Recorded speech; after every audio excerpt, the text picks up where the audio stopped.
Hi, I'm Barry Williams. And I'm Sydney Williams. And together, we're Williams in the Wild.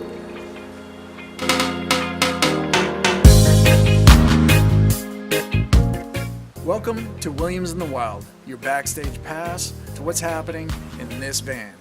You're officially invited to see what it's like to live in a van, follow along for Sydney's speaking and hiking tour across the western part of the United States, and everything that may happen in between. So what are you waiting for? Hop on in. We got places to go.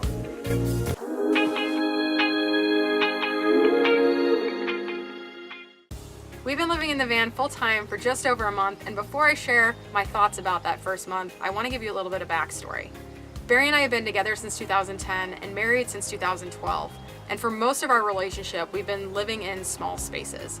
So the first questions that we typically get of, how do you live in such a small space together? Don't you want to strangle each other? We've been navigating most of those issues for most of our relationship, so the only adjustment of moving into a van is just how we move around this space and around each other. The more personal adjustments that I've had to make is getting reconnected with what my routine looks like, asking for what I need, and managing my type 2 diabetes. If I had to narrow it down to one moment that was my favorite moment this first month in the van full-time, it would be the plate of shrimp tacos that was prepared for us by our new friends that we met while we were parked in San Diego. Chris and Pao come from Chile and Mexico City, and they're traveling around the United States, and they ended up in San Diego parked in front of our van.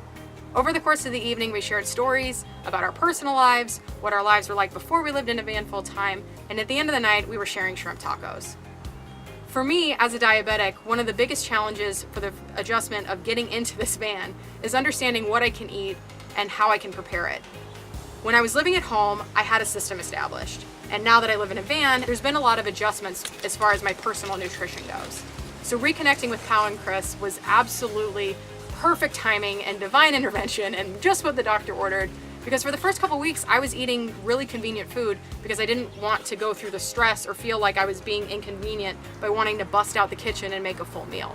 So understanding that we could have something as simple as shrimp tacos and as delicious as they were really reignited our love for cooking. And I'm really excited for Barry to tell you about what we've got coming up as far as our culinary style goes in the van.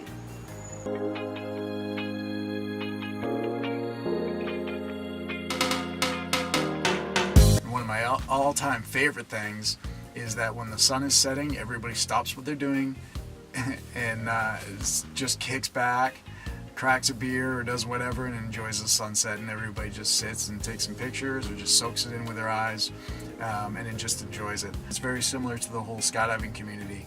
Whenever we walked onto a drop zone, no matter where you were in any part of the country or the world, you were a skydiver and you were welcomed in with open arms.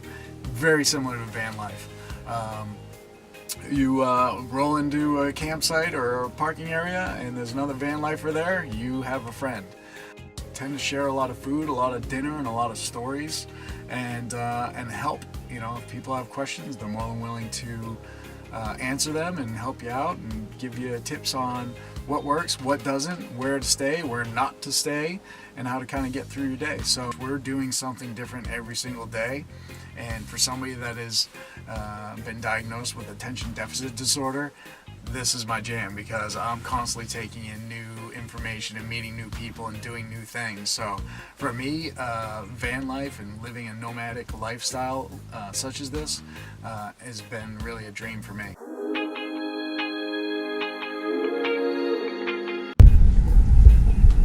Good morning. We are in the land of stick figure, Santa Cruz, California. We're just kind of wandering around looking at stuff. One of these things happens to be that. Some sort of lighthouse.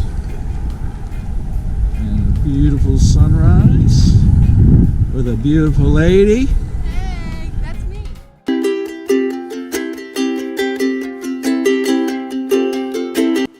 I love a good brand that can put their money where their mouth is and use their platform for good, and REI has decided to pledge $1 million to the University of Washington to fund research about mental health and time spent outside.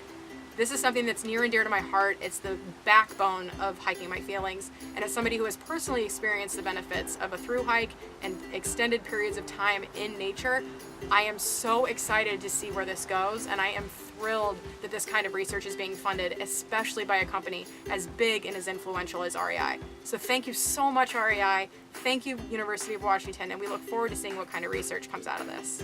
And there's your dose of good vibes for this week. If you or someone you know is on a mission to make the world a better place, we want to hear about it. Drop us a comment down below or send us an email. We'd love to share your good vibes in a future episode. This next segment is something that we've really been looking forward to bringing you. It's all about food. One of the questions that we get asked all the time is, what do we eat and how do we cook it? Well, you're about ready to find out with a new segment called Van Haute Cuisine. We chose van life to simplify our lives, but just because we live in a van doesn't mean we need to eat out of a can. I'm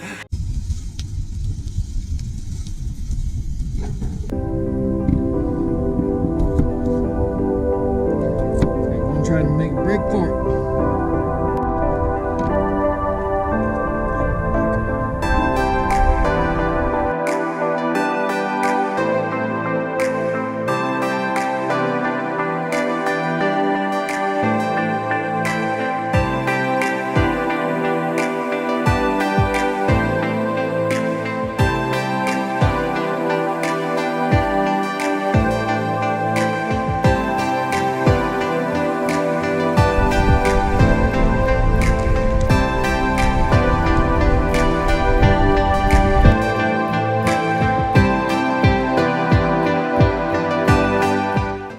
Alright, well, we hope you enjoyed that, and we look forward to bringing you more delicious recipes in future episodes. If you live in a van, we would love to hear from you and what your favorite recipes are, or if you want us to vanify one of your recipes that you enjoy cooking at home, send us an email. We'd love to hear from you. Alright, well, that'll be about it for this week's episode. Thanks for tuning in. If we don't see you on the road, we would love to see you on the trail. Don't forget, we put out new episoes every Tuesday, so make sure you subscribe and click that little notification bell so you don't miss a single thing. If you want some more of our day-to-day shenanigans, follow us on Instagram at WilliamsInTheWild. And stay tuned, because next week we're going to be giving you the first glimpse at what it looks like to put together a speaking tour and all the fun stuff we've been up to since October. And always stick around at the end, because we got a little surprise for you. Peace.